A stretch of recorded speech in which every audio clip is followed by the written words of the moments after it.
All right, Thursday's edition here, the vlog, Culotta and the Prince. Packed show today. We introduced a new segment, the Coach's Corner here on your morning drive, or Coach's Clinic on your morning drive. Jerry Kill, Minnesota head football coach, was our first guest.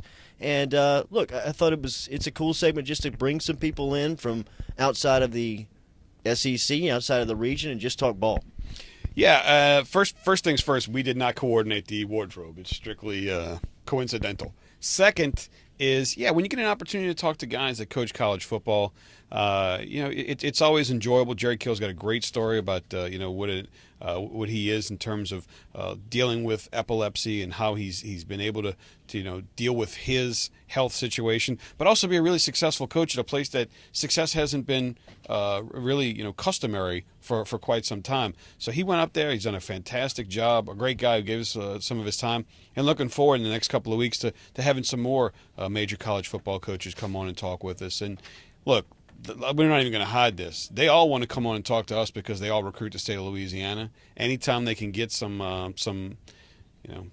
attention down this way, they're all in. They contact the friends that we have in the coaching community. When they talk to them about what we do, they contact us and say, hey, can you have Coach on? Can you do this? Can you do that? It's all about making sure that they increase their what you would consider to be their net as wide as you can. A school like Minnesota is not going to compete with LSU for some of the guys, but in the last couple of years, Minnesota's come into the state of Louisiana and got some really quality football players and given them an opportunity to play in the Big Ten. Yeah, Andy Canizero was here in his usual Thursday spot. The Tigers again last night, 15 hits, downing Northwestern. Now they have a day off before Auburn comes into town for a 3-game set. Chinea last night, Chris Chinea, another three-hit game for him. Coach Canizero called him the hottest hitter in the country. It's hard to argue with that.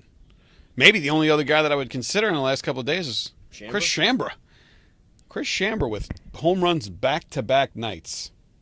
It's pretty good for a guy that is competing to get at bats, goes out there and takes advantage of it. And it's one of the reasons why I think that as this season progresses, this team's really fun to watch, because when a guy gets an opportunity, they take advantage of it. And just the same, when you've seen guys like Jake Godfrey that have faltered in their opportunities. Nice to see him get back on a bump last night and put together 5 quality innings. He could have went a little bit further, but they wanted to hold him to about 50 pitches so that they'll have the opportunity to use him again this weekend.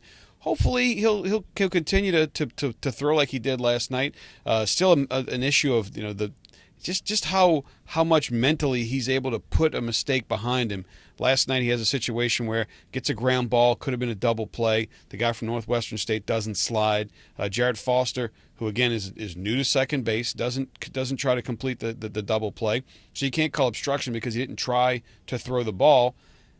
Foster, I'm sure he'll learn that as he gets a little bit more out there playing second base. So Godfrey, the next batter, gives up a 2-run home run. Just a little one of those mental things where you're starting to look at this and you're saying he's got the right stuff. He just got to make sure that mentally he cleans the slate and continues to move forward. Yeah, Godfrey moves to 6-0 in the season. As Derek said, they held him back last night, hoping or possibly being able to use him this weekend. But LSU right now just knocking the cover off the ball. Top 5 ranked coming out of this week going into the weekend.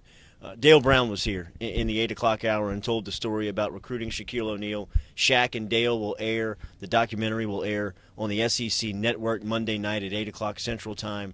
And if you have never heard the story, it's a great story about finding a young Shaquille O'Neal at 13 years old over in Germany. And like you and I said on air, I think basketball's, as much as the Dream Team had for globalizing the game of basketball, and they deserve a ton of credit for that, Shaquille O'Neal is somewhere in that book because people still today are looking for a 7-footer that can run, that can jump with the type of agility that O'Neal had in his 3 years in Baton Rouge. Everybody had a first row seat. Yeah, and the director of the movie, Hannah Storm, is right there on SportsCenter. One of the things Coach Brown talked about was just how just kind of blown away Hannah Storm and the ESPN production crew was.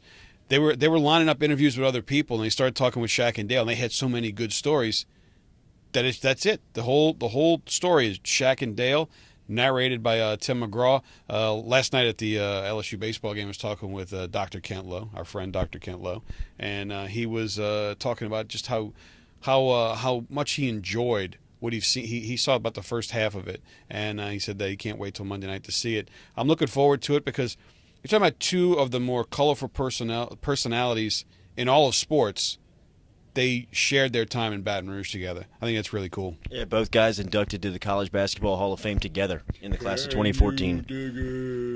Shaquille O'Neal, Shaq and Dale, Monday night, SEC documentary. SEC Network. Yeah, SEC Network. Well, what a documentary.